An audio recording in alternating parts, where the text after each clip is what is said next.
নম সনাতন। আমরা যে স্বরবর্ণ পড়ি, এই স্বরবর্ণ ব্রহ্মার মুখ থেকে উৎপত্তি হয়েছে। স্বরবর্ণ শব্দটি সংস্কৃত থেকে আগত। এটি দুটি অংশ গঠিত।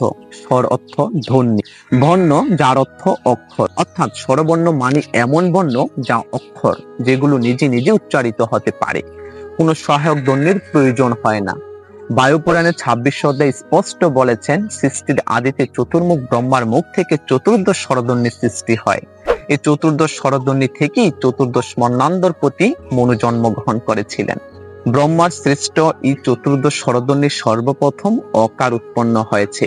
তাই ভগবান গীতার 10ম অধ্যায় 33 নং শ্লোকে বলেছেন, অক্ষরের মধ্যে আমি অকার। দ্বিতীয় আকার উৎপন্ন হয়েছে, তৃতীয় ইকার উৎপন্ন হয়েছে। এইভাবেই ধাপে ধাপে চতুর্দশ স্বরবর্ণ উৎপত্তি হয়েছে।